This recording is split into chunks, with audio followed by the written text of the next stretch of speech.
上期我哋講到阿拉斯加有咩好玩、好食、好睇嘅嘢，仲有點樣區分阿拉斯加必打卡嘅各個經典冰川。大家而家咧係咪已經好心動，想快啲訂船去明年嘅阿拉斯加之旅呢？唔好急住喎，呢期咧就將會有更多關於阿拉斯加訂船攻略，記得 bookmark 咗先，擔定凳仔，做好筆記啦。我會咧就同大家講下2023年嘅阿拉斯加同以往有咩唔同，到底點樣選擇船公司啦。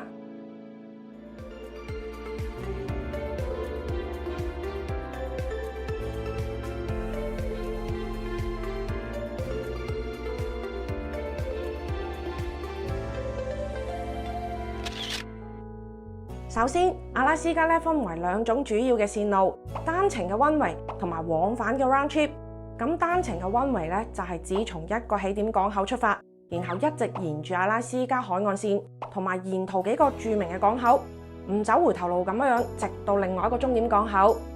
呢一種線路咧，98%嘅情況之下，都會係以溫哥華作為起點或者係終點嘅。咁而另外一邊咧就係阿拉斯加嘅 Anchorage 啦。One way 嘅線路通常咧就會分成南向同埋北向兩種，因為船開咗上去咧就肯定要開翻落嚟噶嘛。而為咗避免兩種線路咧過於重複，同埋亦都係為咗可以分流一下，避免咁多郵輪全部湧入晒一條冰川，咁所以咧南北向嘅單程航線咧係會分開去唔同嘅冰川嘅。以 Princess Cruise Line 為例啊，從溫哥華出發嘅北向線路就可以去到 College Yard。而相反咧，從 Anchorage 出發嘅南向線路咧，就可以去到最壯觀嘅 Harbour Glacier 啦。單程嘅線路除咗可以睇到唔同嘅冰川，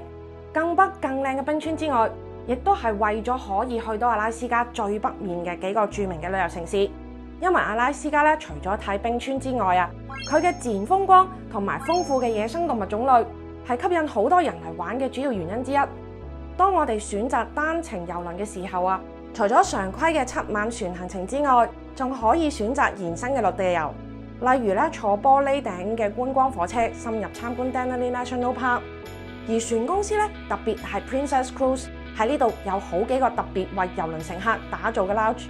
咁等大家可以遠離都市，深入自然，親身感受呢一片淨土帶嚟嘅寧靜啊！另一種備受歡迎嘅線路就係 round trip 嘅行程啦。我哋加拿大嘅人咧，特別係溫哥華嘅朋友仔，當然啦就有地理優勢咁嘅，可以選擇溫哥華往返啦。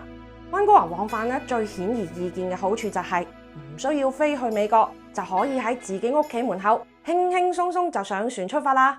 對於溫哥華住嘅朋友嚟講啊，亦都係更加經濟實惠嘅，隨時可以嚟一場說做就做嘅旅行啊！但係咧，溫哥華 round trip 嘅缺點亦都係比較明顯嘅。首先咧，由於旅程咧去到一半就要掉頭翻嚟，所以一般就去唔到啲比較大嘅冰川。第二就係由於船公司對於客戶市場部署嘅重重原因，我哋溫哥華往返嘅船咧係基本唔會有大船同埋新船嘅，所以咧局限性就比較明顯啦。而除咗溫哥華有 round trip 線路之外，喺美國出發咧，亦都有喎。比如咧，就喺西雅圖出發嘅線路，甚至係三藩市往返嘅線路都會有。雖然中間嘅岸咧同埋冰川都同溫哥華來回嘅線路咧冇咩區別，但係咧西雅圖出發嘅郵輪就有一大特點，冇錯啦。呢一大特點咧就係大啦。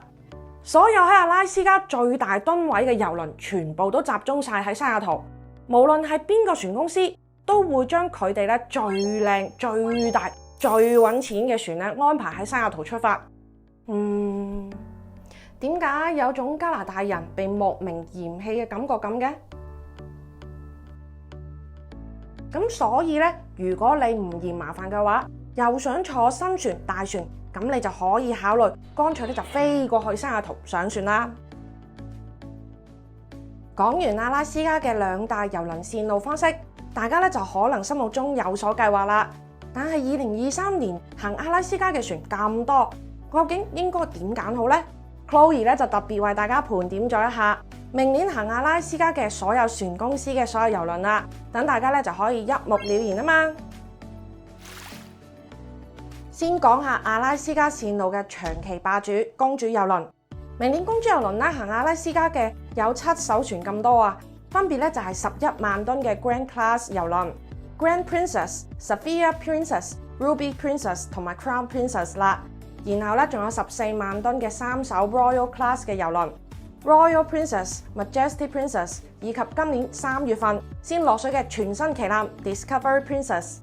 公主郵輪啦，無論喺船嘅數量、線路嘅覆蓋、岸上嘅配套等等咧，都係最完善嘅。而且咧少有咁樣將全新落水嘅最新船擺落去阿拉斯加度做主打，真係咧誠意十足啊！好似 Royal Caribbean 同埋 Celebrity 咁樣有新船咧就肯定第一時間擺去歐洲揾錢先啦。所以選公主郵輪咧作為你嘅第一次阿拉斯加郵輪之旅，就一定唔會出大錯啦。如果你有打算訂船再加陸地團嘅組合嘅話咧，公主郵輪喺各方面都會有優勢。舉個例子，好似喺 Anchorage 坐玻璃頂貨車，其他船公司咧就只能喺車廂裏邊佔住一小部分嘅位置，但係咧 Princess 就會獨佔晒成個車尾嘅位啊！絕對咧就係更加高級嘅體驗，而且咧喺保護區裏面嘅私家 lodge 咧，亦都係最多同埋最大嘅。如果要玩 Alaska Tour，Princess 咧就係毋庸置疑嘅首選。往年咧公主郵輪啊係比較少部署溫哥華往返嘅線路嘅，只有喺季初同埋季尾嘅時候咧有那麼2-3次嘅航次會有。但明年咧就一反常態啦，除咗依然咧5月、9月嘅時候話會有幾個特別航次有溫哥華往返嘅線路之外，喺成個夏天啊都特別安排咗 Crown Princess 喺溫哥華做10晚或者係11晚嘅長線往返。行程上面冇重複嘅岸，而且一趟咧就可以去到5到6個唔同嘅港口，簡直咧就係公主郵輪粉絲嘅福音啊！不過線路上面咧去嘅冰川就會有些許唔同，大家喺訂票嘅時候就要留意翻啦。跟住落嚟咧就係公主郵輪嘅姊妹船公司荷美郵輪 Holland American 啦。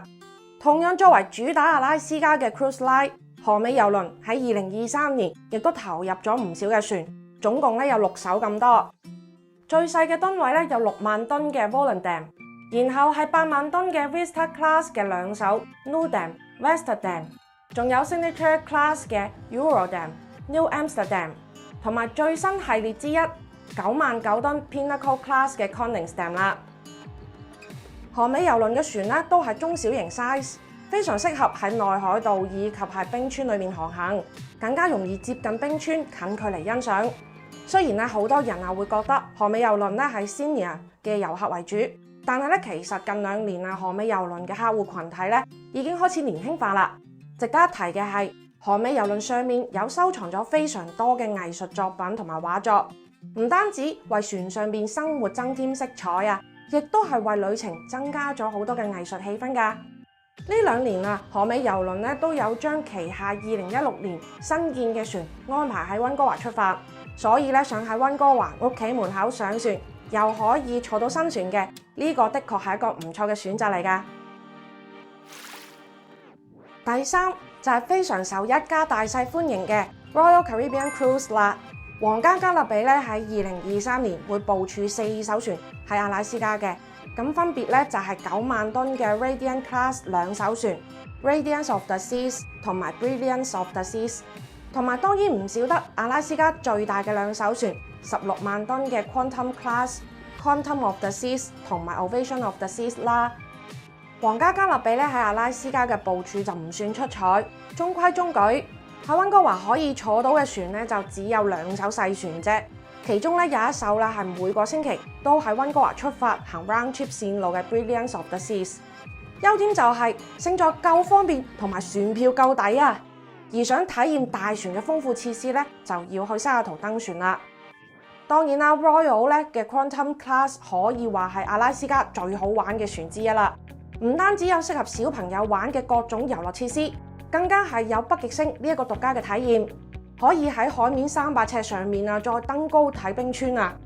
如果想喺溫哥華出發坐到呢一艘船都有機會嘅，因為5月份就會有一水船從溫哥華出發去到西雅圖，9月又會有一水由西雅圖翻嚟溫哥華喎。咁屆時呢2水船都會有我哋嘅領隊喺上面全程服務。想坐大船玩阿拉斯加嘅朋友仔就記得唔好執輸啦！第4個咧就係 Norwegian Cruise 諾維珍郵輪啦。諾維珍郵輪咧喺呢2年咧係備受關注嘅一個船公司。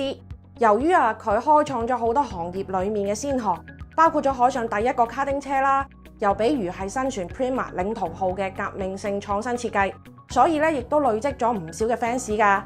Norwegian 郵輪咧喺2023年部署咗5艘船，其中咧最推薦嘅係2艘喺西雅圖往返嘅新船 Norwegian Bliss 同埋 Norwegian Encore 啦。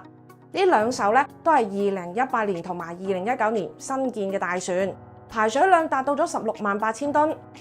佢好似 Royal Caribbean 咁，唔單止咧有非常多適合小朋友玩嘅設施，而且咧仲有 3D 遊戲機室同埋海上獨家嘅卡丁車喎。比較可惜嘅咧就係 Norwegian 咧並冇部署溫哥華來回嘅線路，所以咧想坐佢船嘅朋友仔咧就應該要優先考慮去西雅圖啦。第5就係名人郵輪 Celebrity Cruise。名人郵輪喺阿拉斯加有3艘船，而可以溫哥華往返嘅咧就係大家嘅老朋友 Celebrity Eclipse 啦。12萬噸嘅排水量，滿載量咧2800人。係為數唔多嘅行溫哥華往返線路，但係又可以去睇到最大冰川 Harbour Glacier 嘅船。名人郵輪係皇家加勒比嘅姊妹船公司，喺品牌定位方面咧係要比 Royal 咧略微高少少嘅。同公主郵輪一樣，名人郵輪咧亦都有 Always in Cruise 嘅票價，可以俾大家喺訂房嘅時候咧就選擇將 WiFi 啦、小費同埋酒水套餐都一齊包括埋嘅。咁呢一種一價全包嘅方式咧，可以更加輕鬆咁樣沉浸喺郵輪假期裏面，啱晒啲唔想做選擇嘅朋友仔啦。最後，除咗主流嘅5大船公司嘅船隊之外，仲有幾艘船喺阿拉斯加嘅季節咧係必須一提嘅。首先咧就係冠達郵輪嘅伊麗莎白女王號啦。冠達郵輪咧對阿拉斯加嘅市場咧亦都係非常重視嘅。首先咧係佢有非常多長短不一嘅溫哥華往返嘅路線啦。咁對於 BC 省出發嘅朋友仔嚟講咧，簡直就係福音啊！從6月開始到8月初，總共有成7個航次俾大家選擇，價格咧亦都係保持翻上年嘅水平。而且2023年咧仲請咗各大著名嘅探險家加入到阿拉斯加嘅船隊，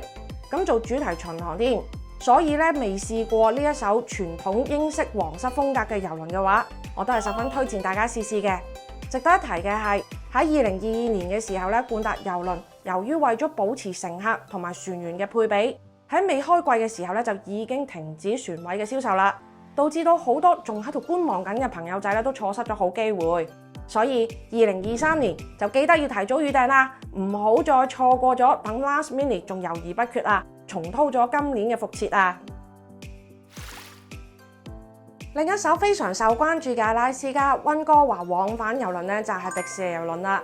迪士尼郵輪每年都會有一艘 Disney Wonder 喺溫哥華出發，行8日7晚嘅阿拉斯加線路嘅。佢可能係睇唔到最大嘅冰川，價錢咧亦都係非常之咁迪士尼。但係咧主題色彩咁重嘅阿拉斯加郵輪就係佢嘅獨家啦。迪士尼加上阿拉斯加雙重特色主題啊！如果咧係迪士尼狂熱愛好者嘅話咧，呢個郵輪假期就真係錦上添花啦。最後，奢華郵輪方面亦都有幾艘船可以選擇嘅，比如 Oceania Regatta、Silver Seas 嘅2艘船 Muse 同埋 Whisper、麗晶七海嘅 Explorer 同埋世邦郵輪 Seabourn Odyssey。佢哋嘅優點缺點都比較明顯。優點就係船都比較細，船入冰川觀景嘅時候就有得天獨厚嘅優勢啦。而且奢華郵輪亦都有配備最頂級嘅阿拉斯加新鮮食材，加上專享高質素嘅服務同埋全面嘅岸上觀光體驗。缺點就係部署嘅船都唔係新船，而且價格亦都係偏高，唔係主流大眾市場。想要體驗彎少少嘅阿拉斯加郵輪享受就可以考慮呢幾艘船啦。好啦，今期視頻 Chloe 喺呢度同大家總結咗2023年所有阿拉斯加嘅郵輪，相信精明嘅你已經有心水啦，揾到邊一艘係你心目中嘅 dream boat 啦。如果覺得呢個視頻對你有幫助，希望可以點翻個 like 同分享俾你嘅朋友，等你嘅朋友仔都可以快啲動身加入你嘅阿拉斯加旅程一齊玩啦。咁今期嘅視頻就到呢度啦，我哋咧就下次再見啦，拜拜。